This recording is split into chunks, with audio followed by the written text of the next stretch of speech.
So, isang hindi magandang araw ho sa inyong lahat.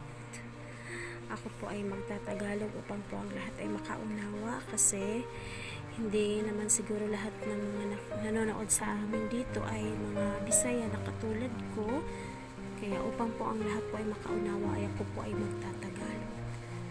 Yan. Sabi ko nga po kanina, isang hindi magandang umaga po ang nangyari sa amin today. Yung husband ko kanina, papunta na sana siya ng trabaho niya. Ang nangyari po ay paglabas niya po ay wala na sa labas yung kanyang bisikleta. Kanyang bisikleta po ay ninakaw. Kaya siya po ay, kami po lahat po ay na-shock dahil sa wala ko kami kamalay-malay na ang bisikleta na sa labas ng po niya inilagay ay nawala. Kasi sanay na ho kasi kami na dyan po nilalagay namin sa gilid yung aming bisikleta. Kaya kami po ay nalungkot at nabigla sa mga pangyayari. Kaya malaking tulong na sana yung bisikleta niya para siya ay o kami ay makatipid ng budget para sa pamasahe. Kasi po may kalayuan ang kanyang trabaho, ang kanyang pinapasukan, medyo may kalayuan din dito sa amin at may kamahalan din ang pamasahe. Kaya talagang nakita ko kanina, akala ko nagjo-joke lang siya. Sabi niya, Han, wala dito ang bisikleta ko. Kaya sabi ko, ha, sure ka? Sabi niya, wala nga. Yung tinignan ko sa labas, talagang walang bisikleta na nandoon. Kaya dito lang rin namin siya inilagay, guys. Ililid tayo ng aming bata sa namin nilalagay ang bike. Dito niya nilalagay, guys. Kapag galing siya sa trabaho dito. Diyan nilalagay. Dead end na yan dyan. Wala na yung madaanan dyan. Tsaka ito naman din yung labasan sa amin.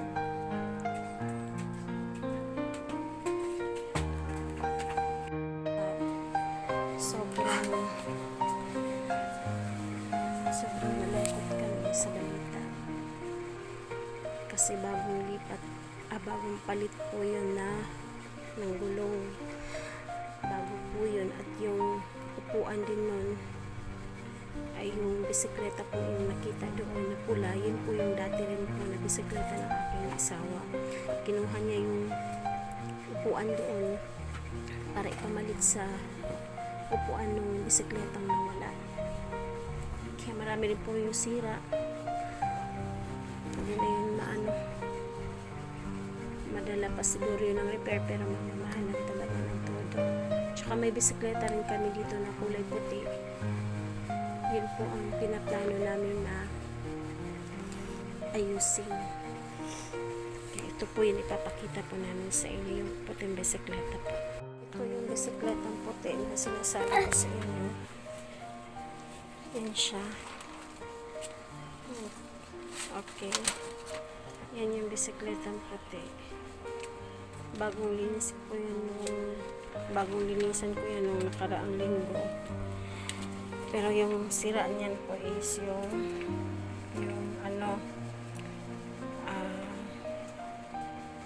gulong sa likuran at saka doon sa harapan. Papalitan po yan. Tsaka lagyan ng penetrating oil kasi marami na pong rust. Ayos namin dyan. Medyo matatagalan pa. Kasi yung gulong may kamahalan. Dalawa pa yan. Tsaka labor pa. Tas penetrating oil. Kasi nahirap na siyang paanda rin yung gulong.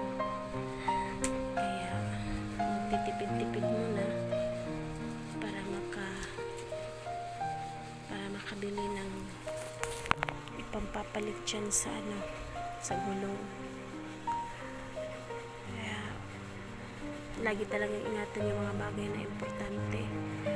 Kung pwede ipasok sa loob ng bahay yung mga gamit na pag-iinteresan ng mga taong kawatan. Alam ko yung asawa ko ngayon, nalulungkot yun. Sana hindi ma-trigger ang depression. May depression kasi yung husband ko, guys. Tapos malaking tulong sa kanya yung bisikleta, kinuha pa. Kaya sana wag lang siyang maapektuhan ba. Gagawa na lang ng paraan. Nalangin na lang.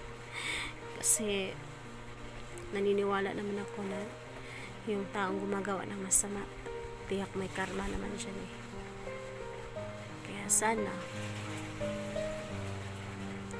bahala siya sa buhay na yung kawatan. Ang asawa ko, tanong pa siya kanina bago kami nananghalian. Kala ko kung sino tumawag. Wala yung cellphone, guys, kasi nasira yung cellphone niya. Kala ko kung sino tumawag. Yan pala siya.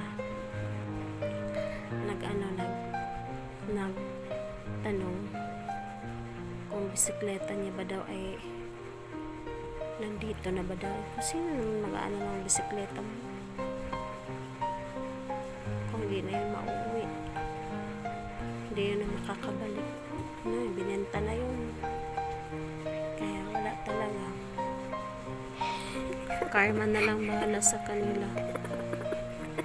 Unsa ka? Happy siya, guys, kasi yung tubig sa labas niya, tinapon niya. Hindi niya lang alam ano problema na parents niya, kaya ganun yan.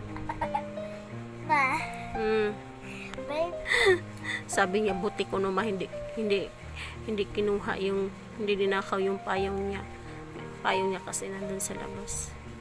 Buti hindi niya kinuha yung payong niya. Wala pa naman yung pangalan.